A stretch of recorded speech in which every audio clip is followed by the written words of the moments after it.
ঢাকার মধ্যে ছোট্ট একটা মিনি কক্সবাজার। এটা আমি বলছি না, এই জায়গাটার নামই হচ্ছে মিনি কক্সবাজার নামে এই জায়গাটা পরিচিত।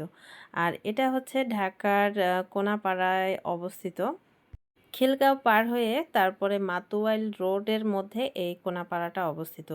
আর এই কোনাপাড়ায় এই বিশাল রকমের মেলা, এক ধরনের মেলা বসে। আর এই মেলার পাশে এই যে লেকটা দেখতে পাচ্ছেন, আর এটাকেই বলা হয় মিনি কক্সবাজার। আসসালামু আলাইকুম। ঈদের দিন তো আসলে সবাই কম বেশি খাবার দাবার রান্না বান্না সব কিছু নিয়ে ব্যস্ত। আর এদিকে হাজবেন্ডের ডিউটি ছিল 2 শিফটের, সকাল রাত দুইটাতেই। তাই ঈদের তেমন কোনো আমেজ মনে হচ্ছিল না বাসার মধ্যে। বাচ্চা কাচ্চাদের নিয়ে আমি রান্না বান্না খাওয়া দাওয়া নিয়েই ব্যস্ত ছিলাম। ঈদের পরের দিন, আসলে ঈদের দ্বিতীয় দিন, বাচ্চারাও বাহানা করছিল বাইরে বের হবে, আর সবারই ইচ্ছা ছিল। আমার তো ছিলই, সেটা তো বলার কোনো ভুল নেই। আর হাজবেন্ড বাসায় ছিল ওইদিন। তো সবাই মিলে ঘুরতে বের হয়ে গেলাম। আর কোথায় যাব সেটা ভেবে চিনতে পাচ্ছিলাম না, যেহেতু ঢাকায় বেশ কয়েকটি জায়গা মোটামুটি সব জায়গাতেই বেড়ানো হয়ে গেছে। ভাবছিলাম যে একটু এমন জায়গায় যেতে যেখানে গেলে ভালো লাগবে, একটু নিউ কোনো প্লেস। আর এজন্যই চলে এলাম কোনাপাড়ায়। আর এখানে এসেও দেখি কেক। আসলে কেক নিয়ে কাজ করি তো কেকের জিনিসই চোখে পড়ে বারবার। আর এখানে আসার পরে যখন আমরা দেখলাম যে এই ছোট্ট লেকের মতো এই প্লেসটা দেখতে কিন্তু আসলেই দূর থেকে দেখলে মনে হবে মিনি কক্সবাজারেই। আর এই লেকের মধ্যে অনেক নৌকা দেখতেই পাচ্ছেন। আর এত এত লোক পর্যটন করার জন্য এসেছে, আর সবাই কিন্তু নৌকায় চড়ছিল। তো আমরাও কিন্তু নৌকায় ওঠার জন্য হুমড়ি খেয়ে পড়েছিলাম। তো এইখানে কিন্তু সব কিছুতেই টিকিট দিয়ে উঠতে হচ্ছিলো। আমরা এই যে নৌকাটাতে উঠছিলাম, এটার ভাড়া ছিল হচ্ছে 400 টাকা। 20 মিনিটের জন্য এটা দেওয়া হয়, তা আমরা আধা ঘন্টার উপরেই ছিলাম মোটামুটি। এর বেশি থাকার কোনো প্রয়োজনই পড়ে না।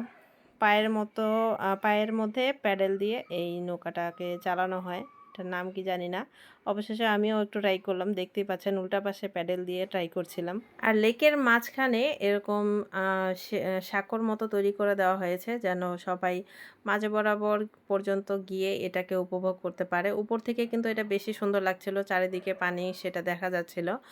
আর এই তো আরশি আদর ওরা কিন্তু বেশি উপভোগ করছিল। আমরা এই সাঁকোর উপরেও উঠেছিলাম। আর এখানে কিন্তু সুন্দর ছবি তোলার জন্য প্লেস ছিল, সবাই কম বেশি এখানে উঠে আগে ছবি তুলছিল।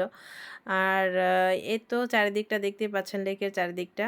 আর লেকের পাশ দিয়ে কিন্তু আরও কয়েকটি কনসার্টের জায়গা রয়েছে, আর সবগুলোতেই কিন্তু আয়োজন করা হয়েছিল। আর চারিদিকে কয়েক ধরনের রাইডস রয়েছিল কয়েকটি স্পটে। শুধু একটা স্পটে না, এখানে 3-4টা স্পট ছিল। বিভিন্ন বাচ্চা কাচ্চাদের যে রাইডসগুলো পাওয়া যায় সেগুলো এর মধ্যে ছিল। আর আরশিয়ার আদর যখন দেখলো তার পাশেই একটা সুইমিং পুল, সেখানে তারা সুইমিং করার জন্য বারবার রিকোয়েস্ট করছিল। তাই ভাবলাম যে ওদেরকে নিয়ে গিয়ে সুইমিং করায় নিয়ে আসি। এখানে একটি ফুটবল খেলার টার্ফ রয়েছিল। এখানে কিন্তু আদর এর আগেও এসেছিল ফুটবল খেলতে। সে টার্ফে এসে খেলে মাঝে মধ্যে। আর এই তো যখন সন্ধ্যা হয়ে যাচ্ছিল, এর চারিদিকটা কিন্তু দূর থেকে দেখতে বেশি সুন্দর লাগছিল, কারণ সব কিছু আলোকিত করা হয়েছে লাইটিংয়ের জন্য। এটা দেখতে বেশি সুন্দর লাগছিল। আর সুইমিং পুলটাও কিন্তু রাতের বেলা বেশি সুন্দর। একটার মধ্যে ছোট যে সুইমিং পুলটা সেটা কিন্তু গরম পানির ছিল, আর আরেকটা হচ্ছে হালকা গরম পানির, যেন বাচ্চাদের ঠান্ডা লেগে না যায় সেদিকটা খেয়াল করে এই কাজটা করা হয়েছে। সুইমিং পুলের এরিয়াটাও কিন্তু বেশ সুন্দর ছিল, বিশেষ করে কাঠগোলাপের একটা গাছ ছিল, আমার এটাতে বেশি সুন্দর লেগেছিল। কাঠগোলাপটা কিন্তু দেখতে অনেক সুন্দর। বিশেষ করে হলুদ কালারের যে কাঠগোলাপ হয় সেটা কিন্তু ছিল না, এটা একদম মেরুন টাইপের খয়েরি একটা কালারের কাঠগোলাপ ছিল। আর এই তো রাত্রেবেলায় সুইমিং করে তারপরে বাচ্চাদেরকে নিয়ে আমরা বাসায় অবশেষে ফিরে আসি। আর এর মধ্যে সুইমিংয়ের কস্টিউম, তারপরে সুইমিংয়ের সব কিছুর মধ্যে কিন্তু দুইজনের ওভারঅল 1000 টাকা খরচ হয়ে গেছে। কারণ সুইমিং স্পটে কিন্তু প্রত্যেকটা জিনিসের স্পটগুলোতে টাকা ছাড়া কোনো কথাই নেই। আর এগুলো থেকে বের হয়ে বাচ্চারা একটু আচারের দিকে নজর দিয়েছিল। আর আচার খেতে পছন্দ করেন না এমন কেউ নেই, যদিও বাঙালি বাইরের খাবার খেতেই বেশি পছন্দ করি। বাইরের ভাজা পোড়া খাবো না বা এসব খাবো না সেটা ভাবার পরেও কিন্তু সবাই এটা খেয়ে ফেললাম।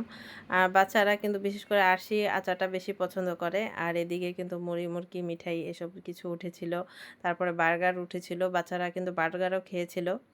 বিকাল টাইম যেহেতু। আর এদিকে আসছি কিন্তু লাফালাফি করার জন্য যে লাফিং যে বা রাইডসটা থাকে সেটার মধ্যে কিন্তু আরশি উঠে এরকম লাফালাফি করছিল। মনে হচ্ছিল যে বাড়িতেও লাফালাফিটা কমই হয়।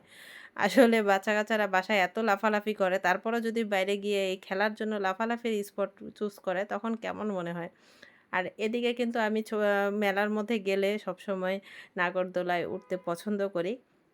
নাগরদোলায় উঠলে মনে হয় কি আমি নিজে ছোটবেলায় ফিরে যাই। আর আমি সবসময় এত বড় হয়েছি, আমার ২ টা বাচ্চা আছে অথচ আমার নাগরদোলায় চড়তে অনেক বেশি ভালো লাগে। আমার যে বান্ধবীরা রয়েছে তারাও জানে যে আমি সবসময় নাগরদোলায় উঠে থাকি। আমার নাগরদোলাটা বেশি ভালো লাগে। এটার মধ্যে উঠলে আমার কাছে অনেক বেশি ফিল মনে হয়। যাই হোক এই ছোট্ট মিনি ব্লগটা আপনাদের কাছে কেমন লেগেছে সবাই কমেন্ট করে জানাবেন। সবাই ভালো থাকবেন। আল্লাহ হাফেজ। ঈদ মোবারক।